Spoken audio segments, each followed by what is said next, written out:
In this chapter, we're going to go a little bit deeper into the program by looking at selecting and manipulating Illustrator objects. So we're going to start out with controlling selections with preferences. There are some preferences that help us control how we select things. We're going to look at group and direct selection tips and tricks. We're going to look at using the lasso tool, the magic wand tool.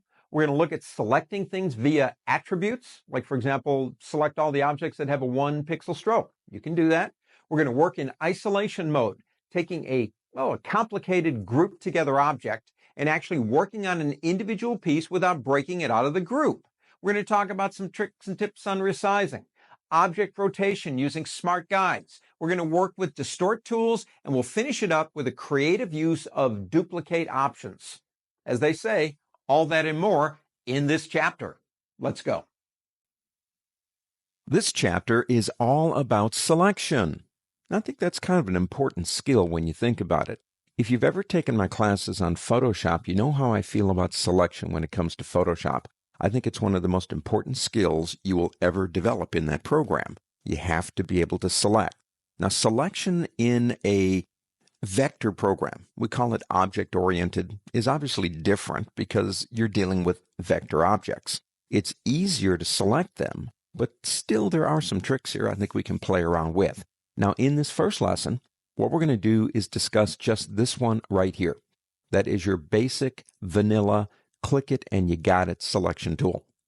If I select that tool and come over here, incidentally, I have the image selection magic open. It is in your working folder if you want to play around. If I come over here and click on this face, it selects the face. Now notice something that happened. It became selected. It shows me it's selected. There's a bounding box around it. The bounding box allows me to go into it and, well, make him larger. I could rotate. You can do a lot of different things once you have it selected. Let me undo. I love undo. If you don't see that box, it's possible you might not, even though it is the default. I want you to go up to the word View on the pull-down menu and go down to Show Bounding Box. Mine says Hide. If I turn that off, as you can see, that goes away. If you don't have it, some people don't like to use it. If you don't have the bounding box around it, the way you change the shape is to use the tools that are over here. We'll talk about those later. Let's go ahead and turn that back on since that is a default. Show bounding box. Okay, there you go. Now, once we have it selected, we can delete it, move it, rechange it, paint it, whatever we want to do. But we do have some options that we can use, preferences, to help set up selection. So if you're on a Macintosh, go to the word Illustrator. If you're on Windows, go to the word Edit and go into Preferences and go over to Selection and Anchor Display. Inside here, we have several things. Number one, tolerance. What's that? Tolerance is how close you are to an anchor point before Illustrator informs you you're there. Let me show you that. Now notice my cursor. In Adobe Illustrator, there must be over 100 ways that cursor can look. It's talking to you. It's telling you now you've got a selection tool. But if I come over to a shape, notice how it gets that black box? That means if you click, you're going to get that shape. But it does change. If I come over to the path and run up it just a little bit, watch what happens eventually. See it turn white? Actually, it's going hollow. Basically, it means I am over an anchor point. Now, if we go back into Illustrator Preferences, we can change that. Now, I leave that at 3 when I'm teaching because it's the default setting. But I like to put that at 1 because I like it a little bit more accurate. Object selection by path only means that you can only select the object if you click on its path. Let me show you that one too. You can see now I don't get the black square until I go to the path. You have to select it by the path. Now that makes things very accurate, but it also means no matter what's in here, it's not going to select it unless you touch that path. It's up to you. Let's go ahead and turn that back off. Now here is how close you have to be before it will snap to a point. This one's nice too. Command click to select objects behind. Let me show you that one. I have here this guy's shirt. Now close your eyes. I'm going to move the shirt. There is a piece of his arm that's underneath the shirt. Let me put that back. Now, I know I can get to that piece by clicking here. That's obvious. But let's say I can't get to it here, but I know it's under here. Now, if I click, I get the shirt. If I command, and that would be the command key on a Mac and control key in Windows, if I command click it, I can go and get it. Now, if I click again and there were something underneath there, it would then get that next piece down. So selection is not just about, say, for example, selecting a piece. It's about stacking order. It's about what's on top of something else. And we can drill down by using the command key or the control key in Windows. Let's go back into Preferences. Here, choose how you want your anchors and handles to look. Now, that's up to you. The default here, you want them bigger, you want them smaller. Highlight anchors on mouse over. I like that. So it will show you your over and anchor. And show handles when multiple anchors are selected is one I don't choose. Now, what that means is if you have a couple of anchors selected and they are smooth points, which means they will have these handles, they're all going to pop up.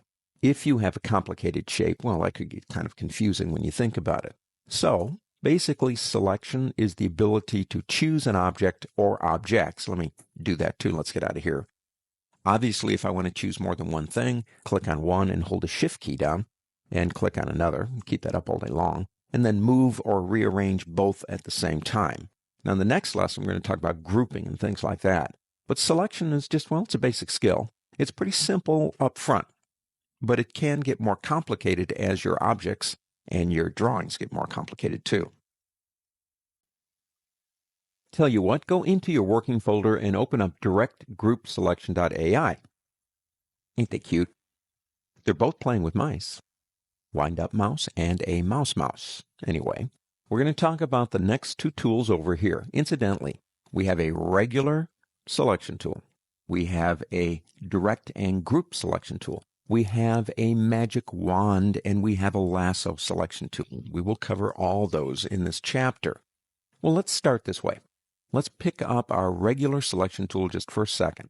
These guys over here, I've already put into a group. Now, there are a whole bunch of pieces. This one I haven't yet. This is the only one that isn't in its own group yet. So if I come over here with my regular selection tool and grab something, I can. I can pick it up, grab it, I can move it. Whatever I want to do. Let me put that back again with an undo. I need to group that guy too. So the first thing, let's talk about just a basic group. I pick up my run-of-the-mill selection tool and I do a marquee around everything. That's just a quick way to select it all.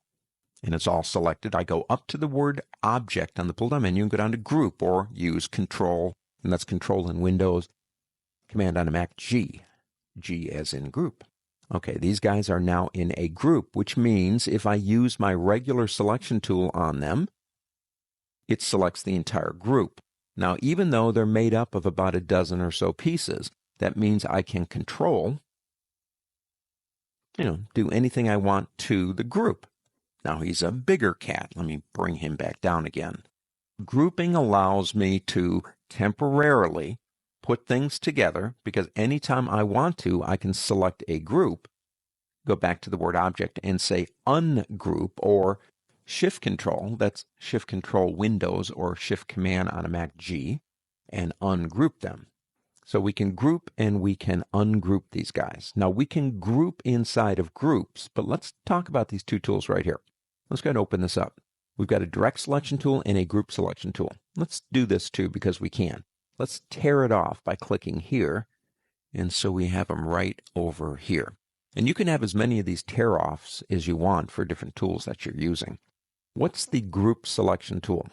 Well, the group selection tool allows me to get into a group and select a piece of the group without ungrouping it.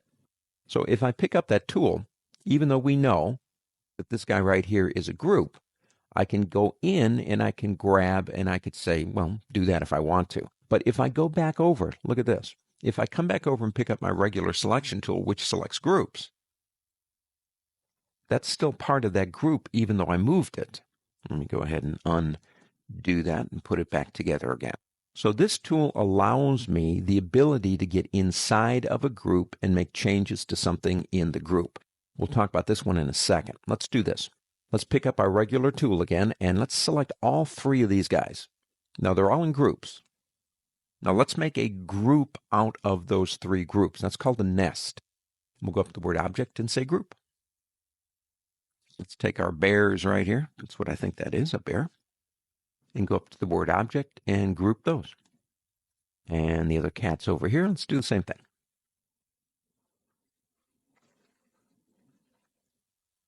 So each one of these is a group, and now each one of these sets is also a group. Let's take this one step further, because these are now groups.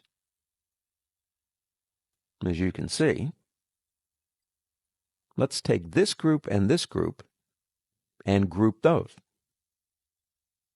You can take this grouping thing as far as you want it to go. So they're a group now. We're going to shift-click over here and get them and make a group out of them. So now we have groups inside of groups, inside of groups, inside of groups. That's nesting grouping. That's where this tool comes in. Okay, we can still pick up this one and come over here and still play around and make changes to individual pieces by using that tool. But if I pick up this tool, if I come over and click, I get that piece again, so there's no difference. If I click again, I get the first group. If I click again, I get the next group. If I click again, you get it, I get the next group. And I click again, I get the next group. A lot of times when I'm doing very complicated shapes, maybe it's a face and a body, I'll group facial features together into the face, into the neck, into the body. I've got groups inside of groups inside of groups. And there's times that I need to select based on a certain level or group, and that's when I would use that tool. Now, there is another way. Let me show you something else here. Let me go ahead and close that for now. There is another way to get a piece out of a group without ungrouping it. Let me show you this real quick. Pick up your regular selection tool. If I come over here and double-click, notice what happened. I went into something called isolation mode. Now, we're going to talk a little bit more about this later. Notice how the words directing group selection and the 1, 2, 3 at the bottom got light gray. Now watch when I double click again. Notice the cats on the right went gray. I'm getting down. I'm drilling into the groups. Double click again, double click again, double click again. Finally, I get the piece. Now that's not the easiest way to get there, but you're in something called an isolation group. I'm going to press escape to get out of that. That is just one more way that if I want to get to a piece within a group, and if it's a small group, that's actually a pretty easy way to do it. So grouping or ungrouping, if we want to get out of here now, we can click here, go up to the word object and say ungroup, and it will ungroup just that group over here. Select again. See, now we got the two. We can ungroup again. And now we got this group, and we could keep that process up. Grouping to me is important because there's nothing, or actually there's very few things in Adobe Illustrator that don't become complicated pretty quickly. And the ability to group things like this and then move them, I think is pretty important. Go ahead and open up lasso.ai. We're going to be doing some lassoing out here, pilgrims. Draw the wagons up into a circle. That's my John Wayne impression. He's probably rolling over in his grave. We're going to talk about the lasso tool. So that's why I'm using this really kind of interesting analogy. I've got some kangaroos and bunnies. So where are we? We're in Australia. Okay, this is an Australian cowboy. Actually, the first cowboys in the United States did come from Florida. They didn't come from, like, Texas. And now you know the rest of the story. Let's get going. The lasso tool is up here. Now, there's not much that this tool does in terms of selection. It's just basically a drawing tool. But before we get to it, tell you what, pick up your regular selection tool. Let's say we want to pick up this star and this star. So we try the marquee thing, but we wind up getting this one too because a rectangle is going to grab that one down here. So we can't really do it easily that way. The easiest thing to do is click on this one and hold the shift key down. I mean, please. That's a very easy way to do it.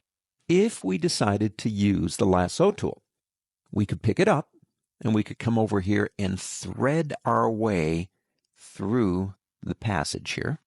And like I said, this would be a very difficult thing to do. But I guess in the end, we do have it selected. I mean, we could do the same thing down here. We want that kangaroo and that little tiny bunny right there. So we'd come around and do something like this.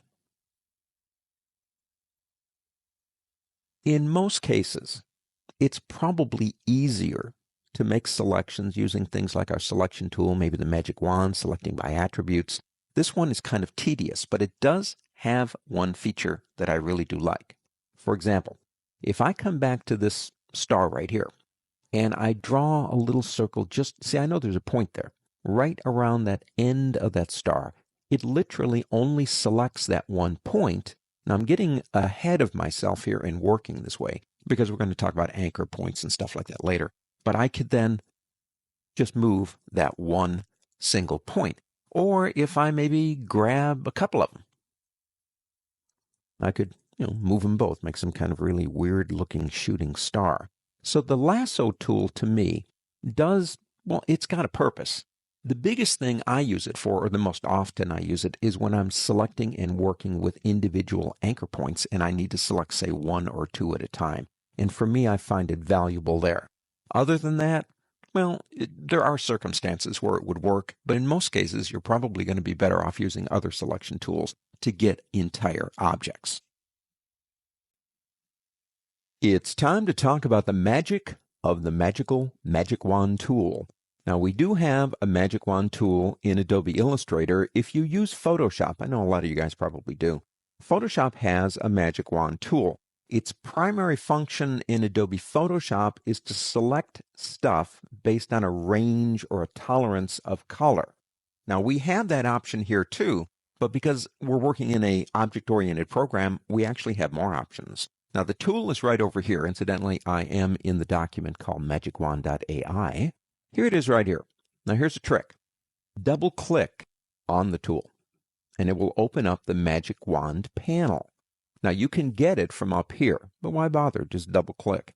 This gives us all our stuff, things that we can do to change how the tool functions. The default is fill color, just like Photoshop. And we have a tolerance setting, which is just like Photoshop in terms of how much it selects. So if I come over here and click, say, on the arrow, say right about here, notice what happens. It selects portions of the arrow. It selects down here because that's, actually the exact same color. Now, it didn't select these areas down here. Let me do this. Let me move it. You can see the parts that got selected. Let's say, for the sake of argument, that it's selecting too much, because it did select these areas here too, because they fell within the range of the tolerance of 32, and you don't want those selected, so you change the tolerance. Now, this number can be any number from 0 to 255. If you lower the number, you get less. If you raise the number, you get more. So if we say, I have no tolerance whatsoever for shifts, I'm going to change that to 0. And I come over here again and click. As you can see, the only things I get are the two arrows and this, which is, again, the exact same color. Now, you could have strokes also. That's stroke color right here. Let's do this. Let's go ahead and unselect. Let's turn that one off. You can use these in combination. Let's go to stroke color. Now, in stroke color, we get the same thing. Okay? Tolerance will determine what we get. So if we come over here and, say, click on this one right here, you can see we get all of those strokes because they all have that same color. If we click on this one, now we start getting these down here too because they have the same color. They're black. Now let's go ahead and turn that one off. You also have stroke weight. Now the tolerance is 5 points. If we come over here, say, and click on this one, you say, well, man, I got even those little thin ones. Well, they're in the tolerance of 5 points. So if I come over here and maybe change that to 0, no tolerance whatsoever. And I come over here again and click, as you can see, I get these, and I get these down here because they all have the same stroke weight of 1 point. If they didn't, they wouldn't have been selected. The next one down, you got two more. You've got opacity, and you can select items by their opacity and blending modes. Now, we haven't gotten into either one of these yet, so we'll reserve that for when we get into opacity and blending modes. One other thing, If you want to reset the tool, you've made some changes up here, and it is what's called sticky. It remembers that stuff. You can click here and go into Reset. And it will reset everything to its default values. One other point. You'll notice everything that I did, this never got selected up here. Now, I've got this open so you can see this. The text is in a locked layer. Understand, layers that are locked are not used in the selection process. So you might want to remember that when you're working. But the Magic Wand tool is actually pretty cool. It emulates Photoshop in certain ways, but it goes way beyond Photoshop because we're working with objects. Go into your working folder and open up attributes.ai. We're about to do a little attribute hunting. Now, we did actually in the previous lesson. When we work with the Magic Wand tool, we were selecting attributes like a color, whatever. This is just a different way to do it, and we actually have some more options too. We're going to be going up to the word select and using these two options right here, same and object. For example, let's say we select this obnoxious circle down here, and we want to see if we have anything else like it in terms of, color, weight, whatever. So we select it first. Then we go to the word select and go into, say, same, and say, how about same fill color? And as you can see, nothing else has that color. The question I think you ask yourself at this point is, why are we doing this? I mean, there's got to be a reason why. To me, the reason why, let's say, for example, that color is a logo color for a corporation. And you've got it in a couple of places in your Illustrator objects here. And you find out it's the wrong color. It's 4 points off cyan or something, so you have to change it. Well, it'd be very easy to select everything of that color and then make a change to it over here. Let's see. Let's leave it selected. Let's go back to the word select and go down to same, and this time let's do, stroke weight. And you can see we do have several items that have the same stroke weight, which if we wanted to change, we could now change right over here. Multiple selections of similar objects is important because it helps you change them easily, find out where they are. Let's say we select, this guy right here.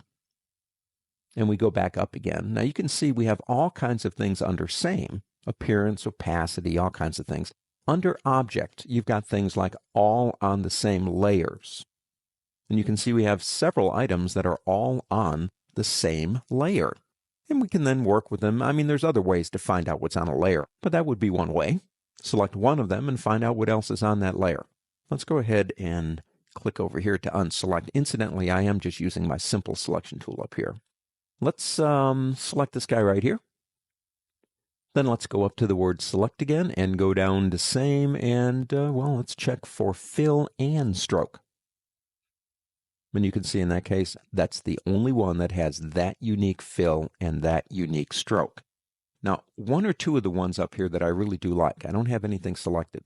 If I go up to the word select and go down to object, I like the option stray points. Now check out what happens when I do this. See those little dots right there? These are stray points. Now what are those? Well, here's what happens. You're working on something and you're using your pen tool and you inadvertently click somewhere. If it's not selected, you won't see it. Now, is it the end of the world if you leave them there? Not really. But you can now just simply press the delete key. That would be the backspace key in Windows and delete on a Mac and get rid of all those stray points. The other one that I like, let me show you one more. If you go up to the word select again, you have an option under object, not aligned to pixel grid. Whoa, that means all of these things are not aligned to the pixel grid. Now, what does that mean? If an item is not aligned to a pixel grid, it has more of a chance of pixelating when you put it into something like a web page. But now that I have them selected, I can take steps to correct that problem. When you're selecting by attributes, you have the ability to select an object and then compare it to other objects. In doing so, you can then make global changes to those objects.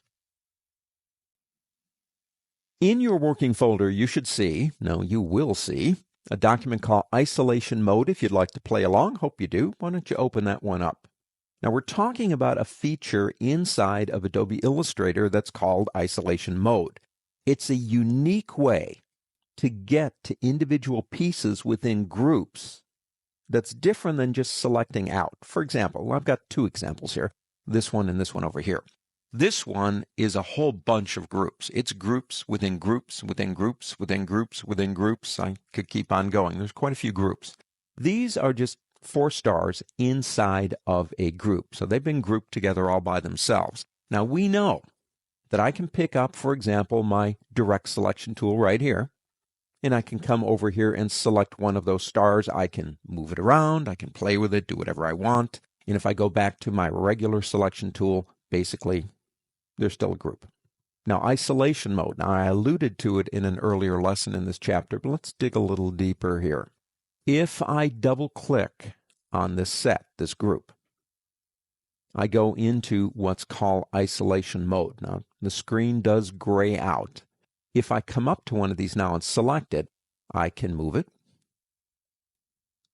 rearrange it. In the grayed out areas, think of it this way. The grayed out areas are telling you this stuff is isolated, okay? It's isolated. And you'll notice up here, we have like this breadcrumb trail. Every time we click, if we had a lot of complicated groups, you'd see more trails come up here. If I double click again on one of the stars, notice what happens. Everything grays out except that one star, which gives me complete control just on that one star. Now, if I come back out here and click and then come over here, we can back down the bunny trail until we get all the way out, or you can press the escape key, and basically they are still in a group. Now, if it's as simple as this group, it's not really much going on, really. Let's say over here, I want to work on this newspaper, but I don't want to do, say, well, let me show you this. Let me come over here and pick up my direct selection tool. Now, it means I can come over here and select pieces. If I pick up the group selection tool, watch what happens. I click here once, there's a piece. Twice, remember, grouping within grouping within grouping. 3 clicks and I've got it. So it took 3 clicks. I've got 3 groups. I can then move it out because her arm's in the way, and I can work on it. But that means I have to move it back in and make sure I get it exactly where it's supposed to be. So check this out. Let's come back over here and pick up our regular old selection tool. Come over here and double click. Okay, double click again. Notice what happened? Not only did it gray out everything except the paper, which means I can now work on it if I want to, pick up pieces of it, change things, change colors, but it put the paper in front of her arm. That's the important thing to me. It isolated the paper. I can work on the paper. I don't have to move the paper. And when I come back out, say to here, press the escape key, I'm right back to the way I was before. That's isolation mode, and it makes more sense when you're working on something complicated. Let's come up here to the beret, and if I double click, that's 1, that's 2, that's 3. Well, it took 4 clicks to get there. You're not always going to get there, say, on just 1 or 2, but now I have the ability to select areas within here and, well, change them. Come over here and give it a different color. Kind of, almost looks like a bicycle helmet, I think. Let's make that just a little bit of a different color just to prove we can. And then we come back out here, press escape, and we've changed the color of just that one area. Isolation mode is more valuable when you're working on really complicated objects. It's not as valuable, I would say, over here, although it does work. But don't forget, you have the ability in a complicated object to pull something out, bring it to the front, and make changes to it using isolation mode. Go ahead and open up resize.ai in your working folder. Let's talk about resizing artwork. Now, on the face of it, that sounds pretty straightforward, and I would agree. I mean, it really isn't rocket science to resize anything. But there are, I don't know, a few tricks in that we can pull in here and make it a little bit more valuable to you. Now, I've got a artwork piece on the screen. And basically, he is in one big group. He's made up of a lot of different parts. So the first thing I did was select everything and go Object, Group. So he's all one big piece. That means the resizing will, well, be relative to the entire object, as if it were one object. So that's number 1. Number two, the good news is resizing vector artwork. The cool thing about that is simply the fact that no matter what you do, you're not going to impact the quality of it. That's nice. Let me show you one more thing. If you go into Edit in Windows or Illustrator on a Mac and go into General Preferences, don't forget you have Scale, Strokes, and Effects right here. Now, by default, that is off. But if that's on, when you make something bigger, the strokes and effects will get bigger. Most of the time, I don't want that. But remember, you've got that option too. Now, if you'll notice, I do have the regular old selection tool up here. And I come over here and click, I've got them selected again, the bounding box. Now, I mentioned this before. If you don't see the bounding box, you want to go up to the word View on the pull-down menu and select Show. Mine says Hide because it's there. Hide bounding box, Show bounding box. Let me stop here for a minute and get off message just real quick. All the programs that we use, Illustrator, Photoshop, InDesign, Microsoft Word, doesn't matter, have tons of stuff under these pull-down menus, don't they? There are all kinds of things going on down here. We have a tendency to stay where we are comfortable. And we don't explore. I'm not saying everybody, but a lot of people, myself included, have a tendency to kind of stay where we're comfortable. If you ever have time, which may never happen, but if you ever have time, every once in a while, go into one of these pull-down menus and look at something like, for example, Hide Gradient Annotator. What's that? I don't even know what that is. Find out how. Come up here to help and type it in.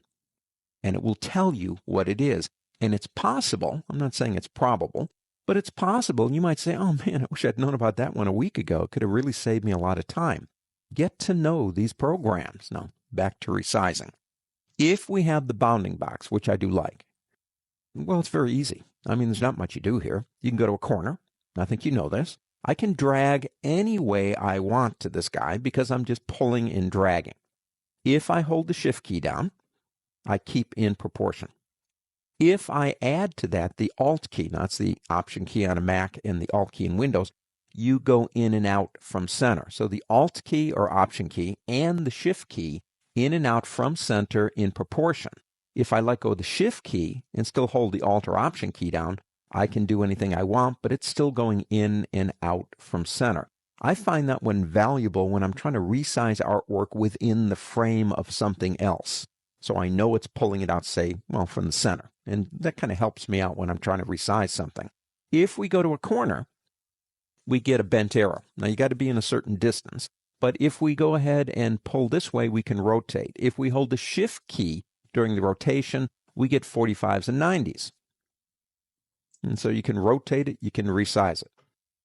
Now, there is another way that we can do this. Let's say either you have the bounding box turned off, which means you wouldn't be able to do anything that we did, or you just want to do it with a little bit more precision. You can come over here to this button right here, Scale Tool. Now, if you select that tool, you have to first have something selected, which we do. Now, it's a two-click process. The first time you come over here and you click somewhere on the object or off the object, and that's where the resizing kind of locks in. So I click right here, say on his forehead, one click, and you can see there's a little target there right now. You can move that target by dragging it. If I get anywhere, it doesn't matter where I am now because I'm using that tool. If I get over here and begin dragging, as you can see, it is dragging it in and out, but it's locking it to that mark that I made. Let me go ahead and double click the hand tool. That'll bring us right back again. There is another way you can do this. I want to show it to you now, but we're going to get into more detail on it later. Same tool selected, this one right here. If I come over here and first hold down the Alt key, Option key on a Mac, Alt in Windows, and click, it opens up the scaling options, which allows you uniform, horizontal, vertical scaling. Scaling strokes and effects is right here for you. Lots of different things that we can do here. Make copies, and we'll talk more about this one later, but that's a way to do it very precisely. And one more area, if you have an item selected, you'll see the transform option up here. And if you click that option, basically you can do the same thing up there. Lots of different ways. It's not just about dragging an object and looking at it. You can do some very precise resizing of images in Adobe Illustrator. And of course, that makes sense. Tell you what, why don't you dive headfirst into your working folders and come back out with rotation.ai. Let's see if we can have some fun with rotation. Rotation is kind of cut and dry. I mean, you rotate something, okay? But there are a couple of things that we can play around with to make it a bit more interesting as well as valuable. And I want to introduce something else that you may already be seeing, and that's smart guides. For example, if I come up and pick up this guy right here, and I'm using the regular old selection tool up here, I can fly him across the screen. Let's go backwards. I can go to a corner, you know this. I can make him bigger or smaller and hold the shift key down. I can do all that. I can go to another corner and rotate him. Let me undo all that stuff. But I'm guessing, aren't I? I'm saying, and it looks like about a 20-degree angle. Okay, that's pretty close. Or I think it's twice as big or 400 pixels wide, and that looks about what I want. If you go up to the word View on the pull-down menu and go down to Smart Guides, this changes everything on how we work. Now, the reason, and they are default, that I didn't use them yet is I just didn't want to throw everything at us all at once. Okay, we're bringing things in. I use the shortcut because sometimes they just plain, to be honest with you, get in the way for me. And I want to turn them on and turn them off. So don't forget, it's Control or Command on a Mac, Control in Windows, U to turn them on and off. But if I come up and I select this guy again, notice it's telling me, number one, where the anchor points are, the X and Y positions of the anchor points. If I go to a corner, since we're talking about rotation, watch what happens when I rotate. It gives me the degree of rotation. I love that feature, okay? If I move the guy, it's telling me where I'm moving him. You've got all these other lines coming in and out too. It tells you where you intersect, when you're lining up with something else. And I'm going to undo. Let me take him back to about here. So rotation with the smart guides, I do like those, gives me the ability to see exactly what I am rotating it to. That's nice. I like that. Now, if we come over here, we do have a rotate tool. It's with the reflect tool. So I click rotate. Now, just like with resizing in the previous lesson, it's kind of like a two-click thing. You click one place where you want the rotation to be performed from, and then you click and drag to do the rotation. So if I come, I'll say out here, doesn't have to be on the object, and click once.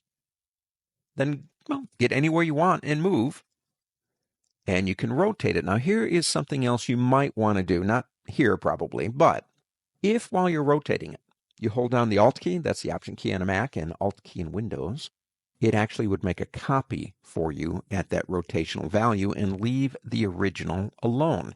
We're going to use that and another feature called Duplicate Last Action to do things like flowers, ceiling fans, all kinds of fun things. Let's go ahead and undo that. So one object is easy to rotate, and I don't think anybody's being, like, wow, Andy, that's really cool. Gee, I didn't know you could do that. But what about the ones on the bottom, the Jennies? There's 4 of them. So if I pick up my regular selection tool and pick them all up, I don't think anybody is surprised if I go to a corner that I can rotate them by default on center. Okay, just taking all 4 and rotating them. Let me undo that. If I go to my rotation tool, now don't forget you have to have it selected, and we do. I can then choose where to rotate it from, say here, and maybe do something like that. It's still, I don't know, kind of predictable, isn't it? Let me undo that. Let me show you one more thing here. If I decide I want to rotate it, instead of doing it any of the ways that we have done, go up to the word Object on the pull-down menu, go down to Transform, and select Transform Each. Now let me go ahead and turn the preview on, and we're just working with Rotate now. All right, they're all climbing in the sky or they're all falling to the ground. Transform each. That's a neat feature. Let me just go ahead and get out of there. Now, another place you can do rotation if you have things selected is coming up here to transform. You can rotate it right there if you want to. There's that scale, strokes, and effects again if you want to use that. And then you have an option here too, align to pixel grid. And remember, if this is going out to the web, that's an important thing to do. All the different ways you can rotate objects in Adobe Illustrator, there are actually about a dozen ways, I'm sure. But the end result is, and the good news is because they are vector images, when you change their size or rotate them, the math redraws the shape and it will always be perfect. That's what I like. Okay, how about a quick recap here? We've looked at selection, but I do like isolation mode. I think that's pretty cool in working with groups and using the group selection tool. Getting a little further down this rabbit hole. We've looked at smart guides. I do like those. We've looked at rotating and resizing, which are pretty straightforward. Let's do some transforming. Let's just have a little bit of fun with shapes, and maybe that's the name of this particular lesson. Open up transform.ai in your working folder. And over here, this button right here has all the transform tools. You got width and warp, twirl, pucker, and bloat. Those have got to be interesting names. Scallop, crystallize, and wrinkle. Let's tear those off. I like that feature. Pull it up right about here so we can see it. Now the tool itself, you can see it right here. Based on which one of these you choose, will distort any shape. So I've got 3 stars up on the screen. And I have the word melting. Now, after I made the word melting, I converted it into outline form because you can't transform a piece of text. And we'll talk more about how we do stuff like that when we get to text. I just wanted to have something on the screen. The first one is a variable width tool. Now, what it does is it works with strokes. If I select it and come over here and grab, I can begin changing the stroke. So variable width. Now we'll get more into this tool later in another chapter. We're going to use it to draw leaves and stems on plants. It's actually a pretty versatile tool, and it allows you to take a stroke, which is only one particular width, and change its width. You can even come in and say get here and bring it in or out anywhere that you want. So you can do some pretty cool things with it. Let me undo that stuff. Okay, back to normal in a sense, if there is anything called normal. Let's do this. Let's pick up the next one. The next one is a warping tool, but I think of it, I don't know, more like finger painting. And if I come over here and begin warping, finger painting, if you will, basically what it does is it begins changing the shape as I just click and drag. Now, it's not necessarily all that predictable, but it creates these kind of wonky shapes. So maybe we could do something a little bit more like a strange-looking starfish, or maybe a walking man, something like that. That's the warping tool. Let me go ahead and undo all that stuff. There we go. The next one is called twirl. Let me show you what it does quick here. Come down here, and let's go to the next one here, or maybe this one. Well, it twirls. Now, the size of the brush determines the area it works in. So let me undo that stuff real quick. How do you make the brush a different size? Actually, you can do it in 2 ways. This is the easiest way to me, is hold on the Alt key. You see a little L there? Now, that's the Option key on a Mac and Alt in Windows. And when you drag, it makes it bigger, any size you want. You let go of the Alt key, you got a new brush. So let's make it about the size of one of those stars like that. And then I come over here again and do a twirl. And I don't know what it is, but I like it. Okay, so we can twirl things. The next 2, let me move this a little bit over here, are pucker and bloat. Interesting names for tools. If I get right about here on this one and click, now watch, I'm going to click pretty fast. Wow, I didn't even see what it did, Andy. It worked so fast. Well, let me do this. Let me undo it. You can control these tools. If I double click on a tool, you get the controls for that tool. Now, the global controls here control the brush for all the tools, but each tool will have its own things down here. For example, intensity is the problem. It's working way too fast. I want to watch what it does. So I'm going to click here and take that down to 1. Click OK. Now that's global. That means all the tools. If I come over here again, watch now. Well, now I can control the process. That's the same thing with bloat. Bloat goes the other way. You get much more control if you slow the tool down. Let me undo a couple times here. The next one over here is called a scallop tool. Now let me go ahead and double click and let's bring up the intensity to about 50 again. Notice you have like complexity. Well, you'll see that in a second what it does. Let me go ahead and click OK. And let's make the brush with an Alt key or an Option key smaller.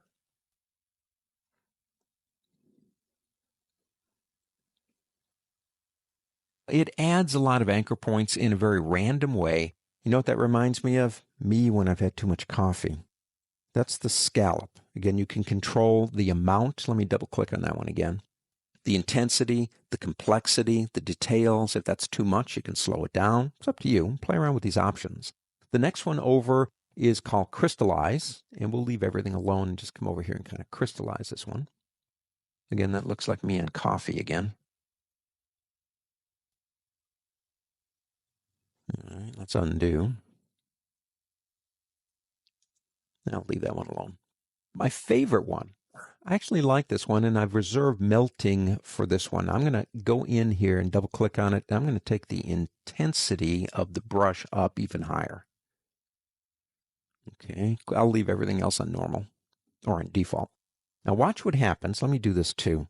Let me hold the Alt key down and make a brush that's wider. Maybe something about like that. And now watch what happens.